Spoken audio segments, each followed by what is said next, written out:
Hello everyone, and again this is NLP Radio on Air. In our studio we are having me, Olga Sarkisova, Radio NLP presenter, Alexander Gerasimov. Hello. Alexander. Hello. And Eugene, we already have recorded a podcast with you. Would you be so kind, for those who haven't heard, introduce yourself a little, and shall we move on with your topic? Hey everybody, this is Zhenya from Romania. Thank you so much for having me again here in your podcast. It's great and it's an honor for me. I'm Eugen Popa from Romania. I'm president of the Romanian Hypnosis Association, and also I'm the organizer of NLP Masters Summit, which is an international event with over 50 speakers from all around the world. And in the last podcast, we are talking about parts therapy and different ways of working with parts. And I mentioned that at the present time, in my own knowledge, there are about 9 different ways that you can use parts. I'm certain there are more than 9, but these are 9 that I know of. And one of them, which I like very much, is called resource therapy. So in resource therapy, basically what we are talking about, we actually call the parts, we call them resources or resource states. So when you say, I'm in a state of X, then that basically means I have this resource active. I'm in a state of joy, then it's the joy resource which is active. I'm in a state of anger, then it's the anger state or resource which is active. All right? What was the first one, excuse me? Joy, anger, and joy. Before joy, there was something else you mentioned. No, I said that when I'm in a state of something, whatever that state is, that actually means I have a resource which is active. Yeah. Okay. Yeah. All right. So so that being said, like a very brief introduction, what is important to understand is that every single time when we have a mood, a state, an emotion, we actually have a resource which is active. And they do not exist like in real life. Some people say, oh my God, do I have multiple personalities? It's nothing like that. It's more like a philosophical perspective, if you will. It's a play of the mind to help us understand our minds better and to help us work better with our minds. Just like subconscious mind is not a thing or conscious mind is not a thing. It's not something physical. You cannot say here in my head is the subconscious and in the other part of my head is the unconscious or the conscious mind. It's the same thing with parts and resources. So Professor Gordon Emerson, he is the one who created this model of resources, this system. And he mentioned that at any given moment, when we are faced with a problem, we actually have a resource which is active. And these problems, he said, basically any single problem that a person can have is a pathology, right? It's a pathology. So he comes from a very academic background, so sometimes his presentation is a bit more, dense, so to speak. Yeah, complicated. But basically, any single problem that somebody has will fall in one of 8 different pathologies. So there are 8 types of problem that people can have. All right. Let me put a word shortly, yes. if I can, please. You said that any problem is caused by, if I'm correct, some active resource. I am surprised because I was sure that any problem was caused by a missing resource in us. When we lack something, this is where the problem comes, isn't it? I understand what you mean. Yeah, right. So it's kind of like a matter of interpretation, because like when you say I am missing something, from a parts perspective, what we are actually saying is that this me, this I who says this I is actually made up of several resources. So when I say I am missing something, what actually you would say from a perspective of resource therapy is a resource is missing something. Okay, so think of a diamond, right? Women like diamonds, right? Definitely, sure. So you think of a diamond, and a diamond has many facets, right? You are the diamond, and you, the diamond, says, I am missing something, or I have a problem. But it's not the entire diamond who has a problem. It's one of the facets of the diamonds who has a crack on it. Okay. Not the whole diamond, just this one little facet. Okay. The same way when you go to the doctor, when you go to the doctor, because you hit your finger or your nail, you don't go to the doctor and says, my entire body is hurting. No, it's just this little thing is hurting. Yeah, clear. And the doctor will fix this thing, right? And it's the same with resources. We have to identify the resource which is causing the problem. And like I was saying, any kind of psycho-emotional problem that a person can have fits into one of 8 different categories or pathologies, as Dr. Emerson was calling them. And what he did, which I think is genius, he basically categorized all of these different problems that we are having, and then he devised a process to solve these problems. And this process has 15 different steps. However, you don't have to use all of them for all the problems. So let's say we have 8 types of problems. So for problem number 3, right? For problem number 3, we have 7 steps to fix it. Okay. For problem number 7, we might have 9 steps to fix it, different steps. So this way, this is like very engineering. Basically, I have a template, I have the problem, I put the template over the problem, then I see which steps I have to make to fix that problem. Yeah, right. And this way, anyone can learn it and anyone can do it to solve problems. It's a very, very simple. It's like it takes the guesswork out of your work. You don't have to think too much. You just know this person comes with this problem. Let me get my template. Oh, it's these steps I have to follow. And that's it. Can any problem meet this condition? Yes. Okay. Yes. Any problem can fit into any of these 8 different pathologies. And last time we started talking a little bit about one of these pathologies. We have enumerated 4 of them. Should we probably run through them very quickly?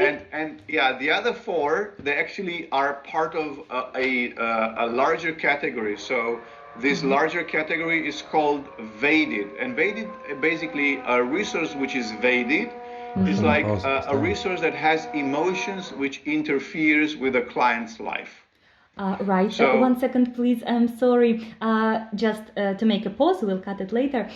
Do you hear now any disturbing sound? No, you do? Okay, you give don't? me a second. I'll change the microphone. Wonderful. Maybe it's my microphone who's acting up. Give me a second. Oh. Because there is something out there, a little disturbing. All right. Now it's good. Yeah? Yeah, there is something out there which makes noise around here, I mean. So is it so much disturbing for a listener? Yes. I heard a little something, but forget about it. We'll use my recording because the quality is okay here. So it's not so principal, right? It doesn't disturb that much. No. Okay, wonderful. Then let's move on. Let them work. Okay, let's move on. All right. Okay, so then I thought my microphone is causing problems again, but it's not. No. All right, switch back. So I'm sorry for interruption. Would you please move on from that place where you stopped? Oh, good. All right. So last time we spoke about 4 different problems, and now we would continue with the other 4. And I said that all of these 4, which I'm going to talk about today, they're very similar but different, and they're all part of the same category, so to speak. And I said that this category is what Dr. Emerson was calling a Vedic state or a Vedic resource. So basically a resource that has emotions that interfere with a client's life. And I'll give an example. Yeah. Phobia. right? Phobia, basically, it is created by a resource which has to manifest and is causing problem in client's life. I was working with a client who had a phobia of pigeons. The other day, yesterday, I was working with a client who had phobia of statues. Like a Statue of Liberty, you mean? Something like that? No, like human size metal statue. She was very specific. Not any statue. They had to be as big as big as her or bigger, and of metal. So when she did those, she would go nuts, right? So she had that big issue. So that, for instance, is a Vedic resource, all right? Okay. So these resources, which are called Vedic, have become overwhelming and are overwhelmed by negative emotion to the point where they can no longer, the person can no longer do what they normally do in their life, right? It's limited very much. So they bring this emotion, this powerful emotion, and it takes person out of control. Now, we say that these resources, they are either conscious, which basically means it's manifesting right now, or it's unconscious, which is in the background, okay? Right, so at any given moment of our lives, one resource is active, okay? One resource is in control, so to speak. So, for instance, when a Vedic resource becomes active, becomes conscious, the client feels bad emotionally, and this can be experienced such as, anxiety, fear, frustration, panic, PTSD, and so on, right? So this is how you recognize. Basically, when you say emotion, or negative emotion for that matter, you automatically say a Vedic resource. Because so we can Vedic resources, they mean emotion, bad stuff, bad emotion. Okay. All right. So when these resources, they become real, or they are created in our lives as a coping mechanism, as a result of an emotion, of an event, or a traumatic incident, for instance, in our lives. So basically, imprinted experience? You mean imprinted experience? Yeah, exactly, yeah. So let's say little Igor is walking down the street with his grandpa, and then a dog is barking. Little Igor gets scared, right? When he gets scared, right there in that moment, he had created a resource, a Vedic resource, which is causing fear of dogs. Right? So this is how it's created, as a response, as a reaction to an external stimuli. Okay. Understandable. All right. Understandable. All right, perfect. Give me a second. So I said that there are 4 different Vedic resources, and it's called Vedic with fear, which basically means fear or phobia, right? Panic attacks. So Vedic with fear. The second one is Vedic with rejection. So that basically when somebody feels not good enough, when they feel that they are not loved, they are not worthy, they are over competitive. You mean being rejected, that a person feels neglected himself, right? Exactly, right. Or when somebody is very clingy, it's like they want to be with you all the time. They don't want to go home. They want to just be there the whole time, right? That is actually a sign of a person Vedic with rejection, right? They seek attention. They need attention. They need to be loved and be in the center of attention. They need to be important. Everyone who's feeling that way, one way or another, would have a resource which is Vedic with rejection, tainted, if you will, right? All right. For instance, there is another one which is called Vedic with disappointment, and this is manifesting as low energy. Somebody who's apathetic. He's got no life. He's just like all the time, right? And like for instance, like would be, let's say, like for instance, people who suffer from depression, they often are this way, like have no energy, no interest in anything, right? So that could be evaded with disappointment. And then the last one is called evaded with confusion. Okay. And evaded with confusion is the kind of person who cannot stop ruminating. You know what ruminating is? Yeah. Would you please provide a few examples, if possible? Yeah. So, like for instance, somebody who's constantly thinking without being able to control himself or herself, constantly thinking about something again and again and again and again. That is called rumination. Yeah. Right? So he's got interior monologue all the time. Is a person who is kind of like running in circles in their own mind about something that happened 20 years ago. Right? Or 5 years ago, or 2 days ago. But you cannot take it out of your mind. That is called a rumination, and in this case would be a resource which is evaded with confusion. That's its name, so to speak, right? Right. So we all know that we've all gone through through such things, every now and then, right? Honestly speaking, I haven't gone through all 4 of them. My only one, which I recognized immediately, is number 3, because disappointment and depression, from time to time, I face it. Yeah. From time to time, and special season period maybe, when I feel so bored, like I don't know what's the reason to stand up. Everything is boring around me. There is no reason. Yeah. It happens to me sometimes. And in that point, you know what you can do? You can play a little game in your head and say this resource of mine who's feeling this right now, which is manifested right now, that I feel these moods and states, this resource, how should I call you? Okay. Right? Okay. Pretty much like you talk to someone else. I Basically, the crux, the essence of parts therapy, the essence of it, or the definition, is that Latin dicton which says divide et impera, divide and conquer. This is what parts therapy does. You dissociate, right? So if you're feeling, like you said, you're feeling down and sad and depressed. Not sad, bored, very much bored, which is overwhelming boredom. That is something else. Yeah. So listen. And meaningless, boredom, absence of meaning. Boredom. So you're mixing 2 things. One is, I don't see the purpose of life. That is one thing. And the other one is, I'm just bored. But this is a peak. Here's the thing. It's a peak of this condition, isn't it? I know, but listen.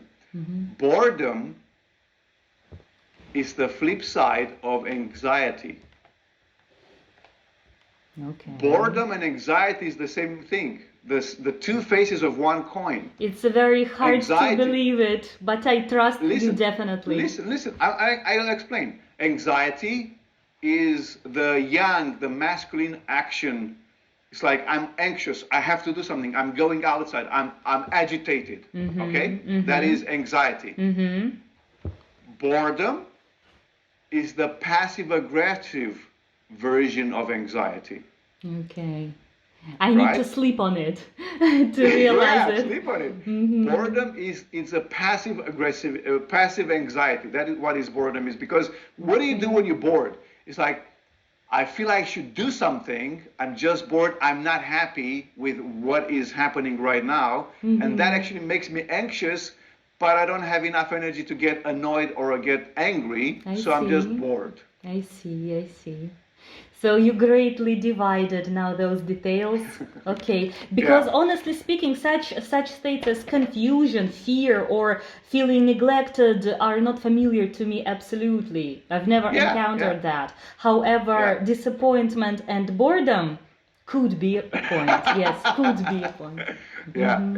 Okay. Yeah, and you can easily get disappointed if you have expectations of others or of yourself.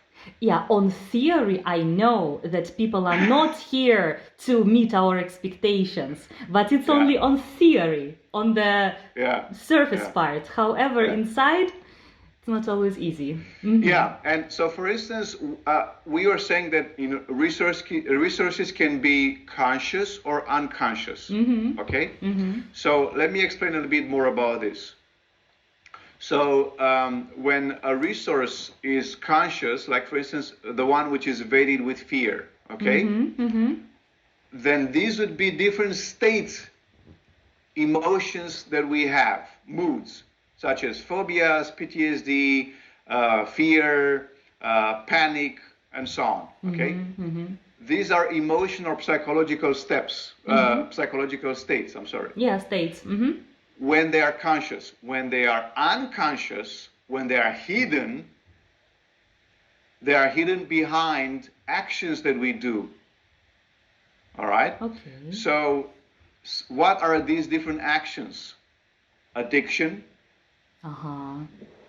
drugs, obsessive compulsive behavior, anger, withdrawal, right? Withdrawal, anger. Yeah. Obsessive compulsive disorders, taking drugs, addictions of any kind. Yeah. These are basically manifestations of a Vedic resource. Okay. Because basically, I don't know how you have it in Russian, but in Romania, for instance, you say you drown your sadness in alcohol. Yes. Something in Russian we say you push your sadness into the bottle, something like that. Yeah. Well, for instance, yeah.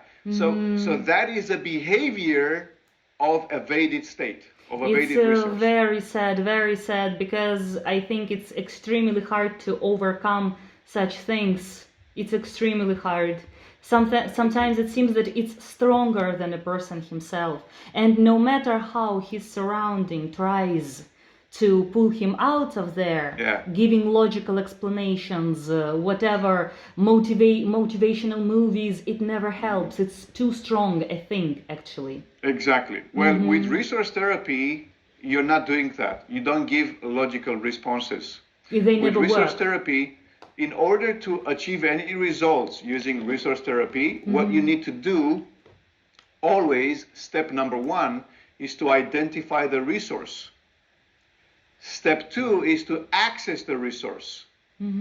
My teacher would give this example. He said, imagine a classroom, and you're in a big classroom, and there are some people in the back who are making noise.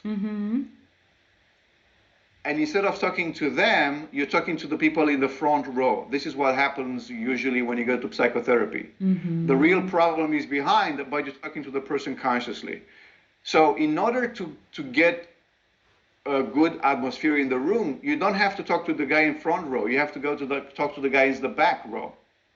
So in resource therapy, first you have to identify the resource which is causing the problem. Then you have to access it, so you communicate with that resource directly, and then you start the therapy. Is it always possible? Is it always possible to get access to this problematic aspect? Probably it's hiding very well. Yeah, the easiest way to get access to it is, for instance, to get the person to re-experience a situation where that manifestation, which this person doesn't want to have anymore, to re-experience a situation when that happened. And the more specific you are, the more easy you'll get to that resource. I'll give you an example. This client comes in and says, I have anger issues. I cannot control myself. And then I go, okay, so tell me when it happens. Every time, all the time. All right, that doesn't help. It's not very precise, is it? Yeah, it's too general. Yeah, so I said, when does it happen? Mostly with my wife. Okay, so give me an example when you had this problem with your wife. Every day. All right, when was the last time? Well, yesterday. Where was it? In the house. Where in the house? It says, in the kitchen. All right. And then I say, so what do? You ask questions, and I get to the point where I says, I'm sitting down, cross-legged, with my hands on the table, and then she says X, Y, Z, and I get angry. And then I said, okay, from X, Y, Z, what is the exact letter which she said that triggered you. And he says, Z. When she said that, or when she had that look in her eyes, and right there when he says that, he accessed that resource. So just to follow and to grope for it and finally catch it already is enough. Already is enough. All right. So now we identify the resource, and now I say, I'm not talking to you, Igor. I'm talking to your resource. So this resource which exploded, how should I call you? And he goes, anger or protection or whatever. And then I just talk to the resource as I was talking to you right now. Yeah, I see. And then Igor is, I don't care about Igor. He will respond, but I said, this is not you. This is your resource who's talking. I'm talking to this resource. Now I start doing therapy with resource, not with Igor. I understand, Yeah? So that's how you do it. I see. So for instance, with people who are weighted with rejection, right? I said people who are feeling worthless, unlovable, they have a high need for approval.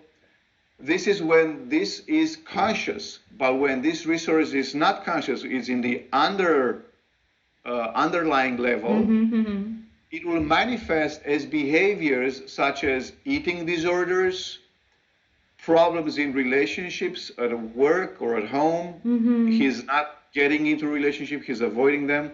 Has, like, for instance, shopping addiction, has a perfectionist behavior.